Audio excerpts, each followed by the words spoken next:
trabalhadores do Brasil.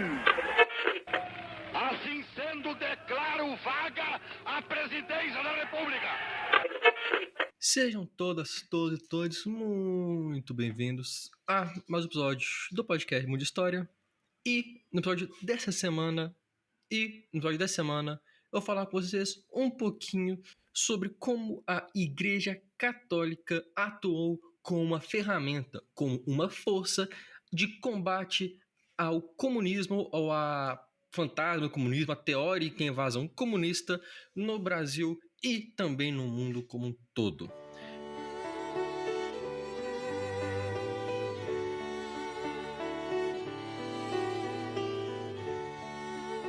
Bom, a Igreja Católica foi um dos grandes combatentes ao comunismo ou à ameaça comunista ao longo do século XX. A Guerra Fria, como eu creio que vocês saibam, foi marcada por disputas políticas, econômicas e militares entre as superpotências. De um lado, o capitalismo americano, do outro lado, o socialismo soviético. Mas, junto a isso, também havia uma luta que seria algo do tipo a liberdade cristã americana contra a perdição ateia soviética. Obviamente, do ponto de vista da Igreja Católica. Para os católicos, os radicais socialistas eram uma continuação da reforma pela destruição da Igreja. Eles acreditavam que os socialistas, ao negarem Deus, iriam corroer os valores cristãos, iam destruir a família, destruir a hierarquia e a ordem, iam defender a luta de classes, iam destruir todo o sistema que já se apresentava estável no mundo católico. Ainda no século XIX, o Papa Leão XIII já se posicionava e, como consequência, posicionava a Igreja Católica contra contra o socialismo. Eles viam o comunismo, portanto, como uma ameaça à religião. A Igreja argumentava inicialmente que a forma de combater o comunismo era, primeiro, ações virtuosas e ações de caridade. Eles acreditavam que, suprindo as demandas sociais das camadas mais pobres, iriam conseguir apaziguar os ânimos e diminuir a força do comunismo.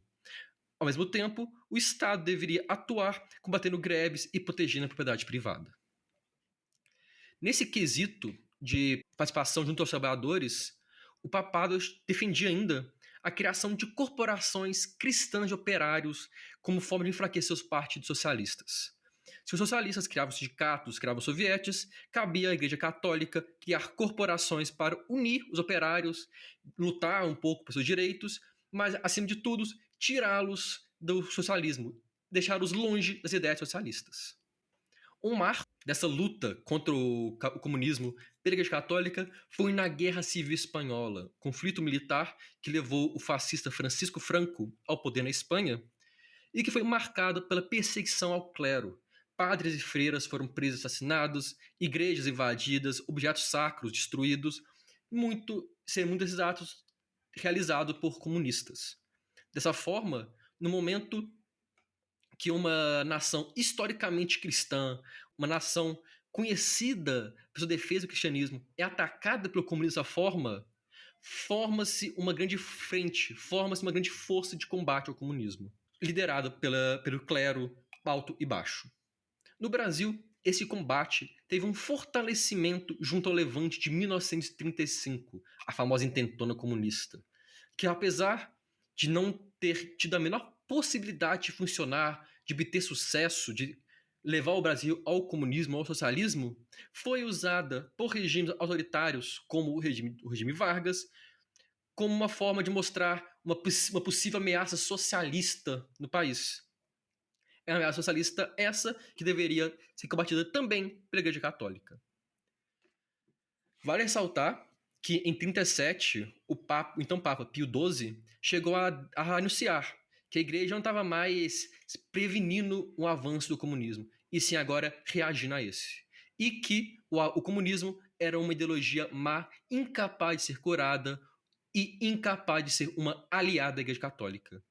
É curioso colocar isso, porque o PCB, o Partido Comunista Brasileiro, após a queda de Vargas em 1945, mudou um pouco o seu panorama, suas ideias, para tentar afastar a ideia o partido da ideia do ateísmo.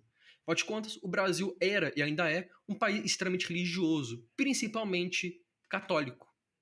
Dessa forma, o PCB não conseguiria sucesso criticando, atacando o cristianismo, o catolicismo de uma forma muito forte, muito grande. Precisava juntar o povo ao seu lado.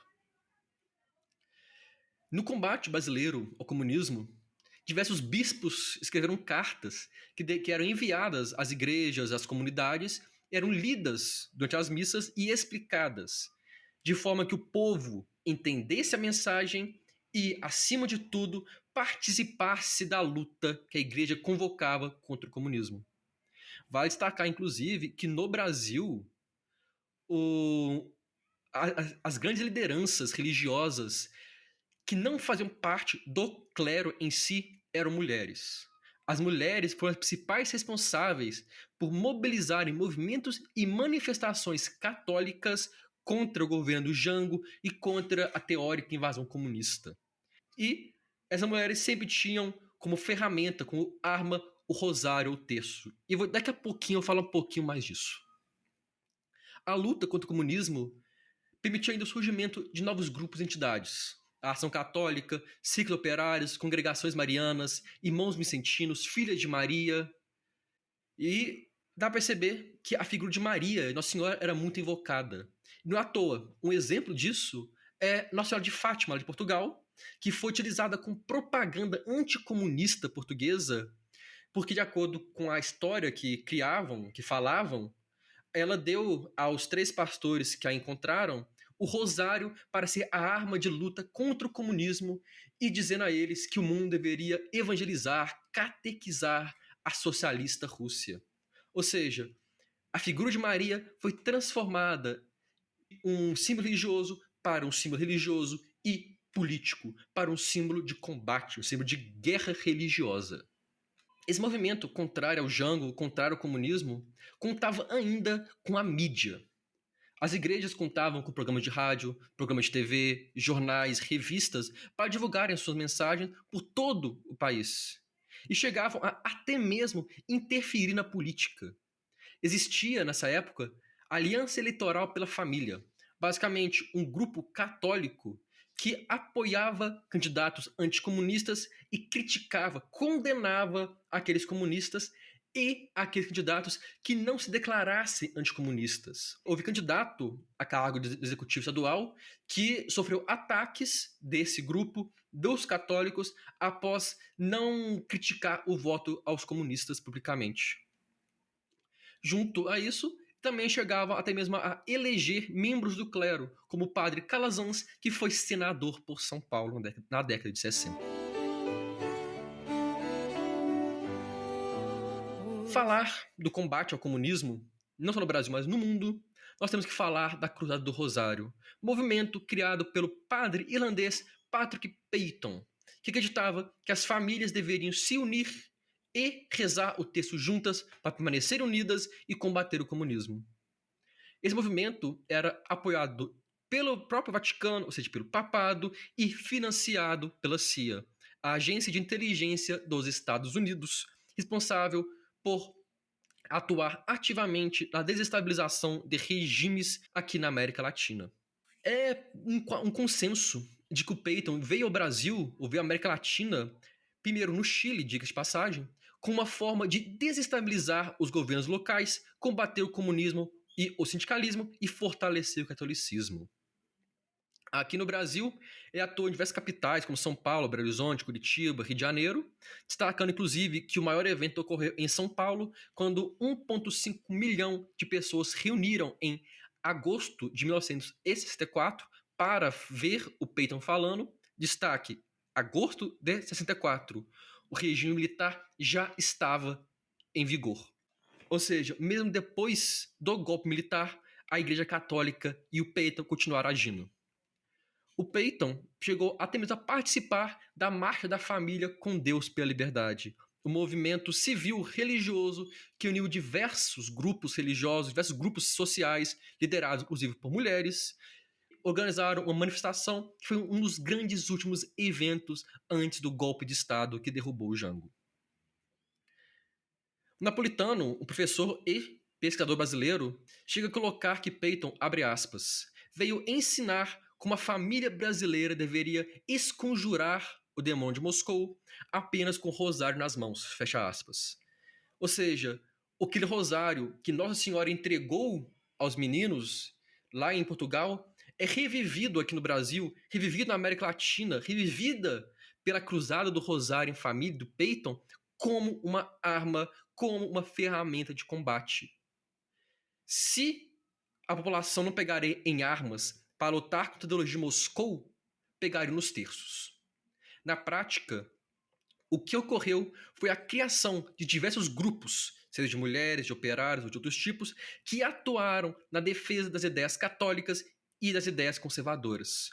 Grupos esses que, do contexto nacional, se tornaram uma força unida, forte, coesa, que atuou ativamente pela desestabilização do governo de João Goulart e deu a legitimidade para que os militares assumissem o poder e criassem o que se tornou a nossa ditadura militar. Eu não estou aqui para condenar aquela pessoa que crê na fé X ou fé Y ou fé Z. Eu estou aqui para comunicar, para divulgar os acontecimentos do passado. Pois eu acredito que conhecendo o passado, nós podemos evitar os mesmos erros. Podemos evitar que a religião seja utilizada como ferramenta de apoio a regimes violentos e regimes autoritários.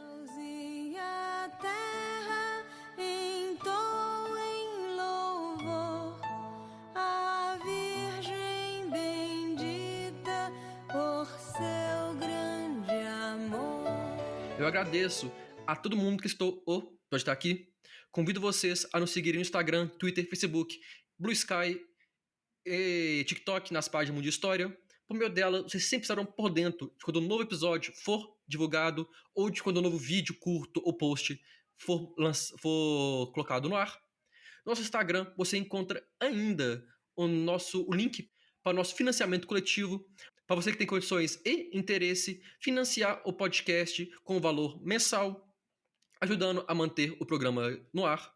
Mas você também pode ajudar e muito compartilhando esse e outros episódios com os amigos, colegas, familiares, qualquer um que você acha que possa gostar desse, de outros temas e de entender um pouco mais de história. No mais, muito obrigado novamente a todo mundo que escutou o podcast aqui. Espero ter gostado, espero ter achado interessante. Vejo todos vocês na próxima semana. Um grande abraço e até lá.